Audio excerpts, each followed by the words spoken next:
వాస్తవాన్ని రాశారు. ఇదంతా తప్పుల తడక. దిస్ ఈజ్ అవాస్తవం నంబర్ 3. తర్వాత ఇందులోనే ఇంకా రాహుల్ బొజ్జా గారు ఏమన్నారు 16 దాంతో పాటు further in the 17th KRMB meeting Telangana stated that it does not agree to transfer the components and stresses that the matter may be referred to Apex Council. ఎట్టి పరిస్థితుల్లో ఒప్పుకోమని స్ట్రెస్ చేసింది. మీరు దీన్ని అపెక్స్ కౌన్సిల్కు రెఫర్ చేయాలని చెప్పి 17వ KRMB మీటింగ్లో కూడా అప్పటి ప్రభుత్వం చెప్పిందనే విషయాన్ని మీ రాహుల్ బొజ్జా గారు మీ సెక్రటరీ గారు కేంద్ర ప్రభుత్వానికి రాసిన ఉత్తరం. ఇది అవాస్తవం నంబర్ 3. ఇకపోతే అవాస్తవం 4. ఇందులో అవుమరిగా ఇది వాస్తవాలు కాదు, ఇది అవాస్తవాలు అని బుక్ పెట్టాలి. అవాస్తవం నంబర్ 4. అరే ఉన్నదంటే ఉలికేందుకు బట్టన్నా ఓపిక పట్టే దండం పెట్టా, నువ్వు ఉప ముఖ్యమంత్రి ఓపిక తెచ్చుకో. అవాస్తవం 4 పేజ్ నంబర్ 4 లాస్ట్ పారాగ్రాఫ్. తెలంగాణలో కేసీఆర్ ప్రభుత్వం అధికారం చేపట్టినప్పటి నుంచి కృష్ణానది జలాలు కృష్ణా మీద ఉన్న ప్రాజెక్టులలో 9.5 ఏళ్లు ఏ రోజు పట్టించుకోలేదు. ఉమ్మడి ప్రాజెక్టులను అప్పగించేందుకు రాష్ట్ర పునర్విభజన చట్టంలో ఉన్న నిబంధనలను ఒక్కరోజు కూడా వ్యతిరేకించలేదు. తెలంగాణ రాష్ట్రం ఏర్పడినప్పటి నుంచి నీటి వాటాల విషయంలో అని ఒకటి రాశారు. అధ్యక్ష, దీంట్లో 2 విషయాలు. మేము ఆ నీటి వాటాలను వ్యతిరేకించలేదు అని అన్నారు కదా, దాంట్లో స్పష్టంగా సెకండ్ అపెక్స్ కౌన్సిల్లో స్పష్టంగా కేసీఆర్ గారు దాన్ని వ్యతిరేకిస్తూ చెప్పినటువంటి మినిట్స్ ఉన్నాయి. అంతేకాకుండా 27 ఉత్తరాలు రాశాం ఇప్పటివరకు. ఈ నీటి వాటాల పంపకం మీద కావాలంటే బట్టి గారికి మన ఉత్తమ్ గారికి బుక్ పంపిస్తా. 50-50 రేషియో ఇవ్వాలని కేంద్ర ప్రభుత్వానికి 2000 అరే కూర్చోండి లాస్ట్కి చదవాలి. ఇదేంటి సార్ ఇది అబద్ధాల స్పీకర్ గారు, this kind of blatant lying is not good. కాదు ఇప్పుడు ఇదేదో మరి శాసనసభని గ్రామ పంచాయతీ స్టాండర్డ్ తీసుకోపోదని రిక్వెస్ట్ చేస్తున్నాను. ఓకే, మీరు అరే ఆన్ రికార్డ్ 10 ఏళ్ల పాటు మాకు 299 TMCలు సరిపోతాయి, ఆంధ్రులకు 510 TMC ఇచ్చి ఆన్ రికార్డ్ చెప్పి లాస్ట్ ఇయర్ మీరు ఏదో ఈ 50-50 వాటర్ షేరింగ్ గురించి చెప్పినారు.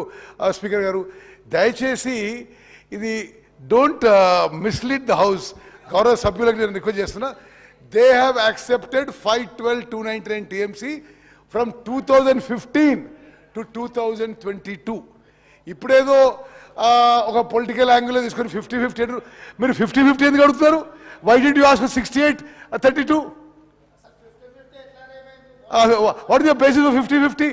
దయచేసి స్పీకర్ గారు, వారు చెప్పే విషయాల్లో అంటే వారు అవాస్తవం అంటున్న విషయం కూడా అది they are not quoting correctly.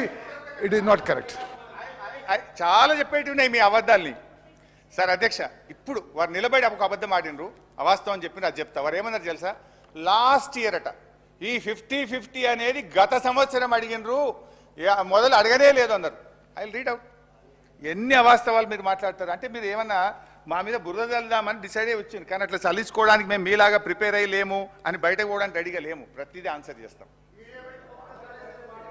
అధ్యక్ష, ఎస్ ద లెటర్ 7 ఉత్తమన్న మాట్లాడతారా ముఖ్యమంత్రి గారు? కూర్చోవాలనా?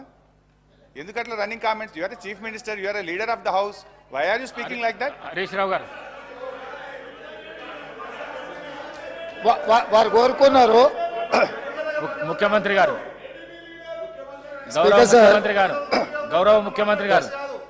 స్పీకర్ సార్, తెలంగాణ సమాజానికి నీళ్ళు అనేవి ప్రాణప్రదాయిని. ముఖ్యంగా దక్షిణ తెలంగాణ మహబూబ్ నగర్, రంగారెడ్డి, నల్గొండ, ఖమ్మం జిల్లా వరకు కృష్ణానది జలాల మీదనే ఆధారపడి జీవితాలు కొనసాగిస్తున్నాము.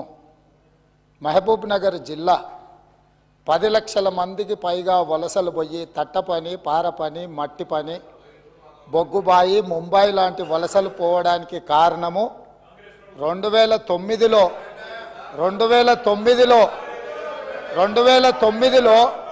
ఒక వ్యక్తి కరీంనగర్ జిల్లా ప్రజలు తరుముతే అక్కడి నుంచి పారిపోయి పాలమూరు జిల్లాకు వలస వస్తే అయ్యో పాపం వలస వచ్చిండని చెప్పి ఆదరించి ఎంపీగా గెలిపిస్తే పోయి అదే పత్తాటు పోయిండు.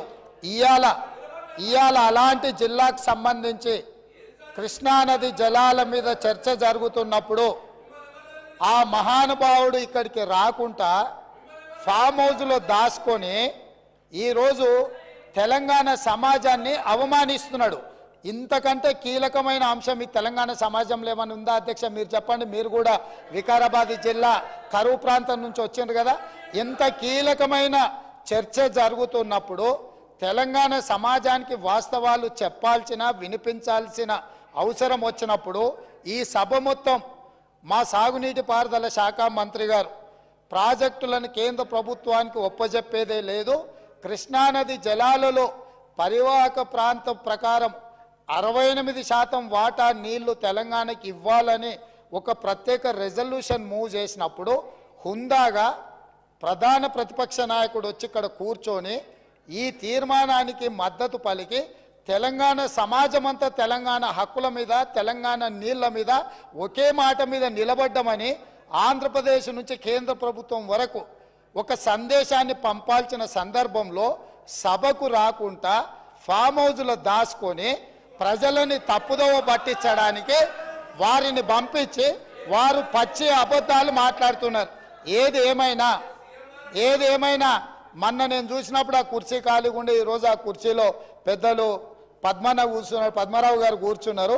వారికి ఆ బాధ్యత ఇస్తానన్న వారన్నా నెరవేరుస్తారు. దయచేసి ప్రతిపక్ష నాయకుడిగా పద్మారావు గారు నిజమైన తెలంగాణ ఉద్యమకారుడు, తెలంగాణ కోసం కొట్లాడేటోడు. వారిలాంటి వాళ్ళని పెడితే తెలంగాణ సమాజానికి మేలవుతుంది.